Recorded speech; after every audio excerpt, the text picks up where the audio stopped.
మోసపోయే వారుంటే మోసం చేసేవారు రోజుకో రకంగా పుట్టుకొస్తూనే ఉంటారు. ఇలా ఓ నయా మోసానికి అన్నదాత బలయ్యాడు. విరాళం పేరుతో మోసం చేసి దుండగులు ఉడాయించారని బాధితుడు వాపోయారు. సిద్దిపేట జిల్లా మిరుదొడ్డి మండలం ధర్మారం గ్రామానికి చెందిన తీపిరెడ్డి దుర్గారెడ్డి ఇంట్లో ఉన్న సమయంలో గుర్తు తెలియని 6 వ్యక్తులు ఇంట్లోకి వచ్చి యాత్రిక అన్నదాన సత్రం నిర్మాణంకు 20,000 విరాళం ఇవ్వాలని డిమాండ్ చేయడం జరిగిందని తెలిపారు. తనకు అంత స్తోమత లేదని 500 వరకు ఇస్తానని బాధితుడు దుర్గారెడ్డికి తెలిపినప్పటికీ దుండగులు మాయమాటలు చెప్పడంతో వరికోత యంత్రం కోసం తీసుకువచ్చిన 5,000 రూపాయలు ఇచ్చినట్లు తెలిపాడు. గ్రామంలోని అందరూ 20,000 వరకు ఇస్తున్నారని తెలపడంతో అనుమానం వచ్చిన దుర్గారెడ్డి ఇతరుల వద్దకు వెళ్లి ఎవరికైనా విరాళం ఇచ్చారా అని తెలుసుకుంటే ఎవరు కూడా విరాళం కోసం రాలేదని తెలిసిందన్నారు.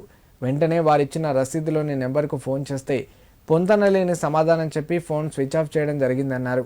విరాళం పేరుతో దుండగుల చేతిలో మోసపోయానని దుర్గారెడ్డి పోలీస్ స్టేషన్లో ఫిర్యాదు చేశారు. మాయమాటలు చెప్పి మోసం చేసిన వారిపై చర్యలు తీసుకోవాలని బాధిత కుటుంబ సభ్యులు గ్రామస్తులు కోరారు. ఒకరికొకరు 7 మంది వచ్చారు.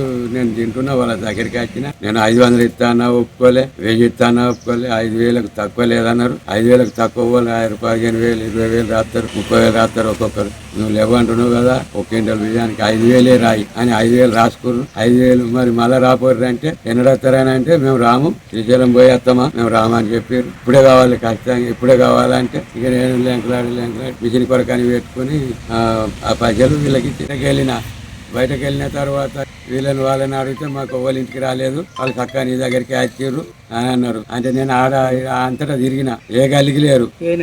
వరకు రోడ్డు మీదకి పోయినా, తిరిగేవాళ్ళే ఉండే రోడ్డు మీదకి పోయినా. రోడ్డు మీదకి పోయి ఫోన్ చేసి చూపించిన 2 అడిగితే రాలేదు అన్నారు. ఈ ఫోన్ పట్టుకొని ఫోన్ చేసినాం. ఫోన్ చేస్తే కలిసింది, మాట్లాడిండు. మళ్ళా ఇట్లా వచ్చారు, వేరే నంబర్ కావాలని అంటే నంబర్ నేను చెప్తే అన్నాడు. వాడు చెప్పకపోయేసరికి వేరే ఫోన్తో చేస్తే ఒకరికి కలిసింది, ఒకరికి కలవలే, ఒకరికి కలుస్తుంది, ఒకరికి కలుస్తలేదు.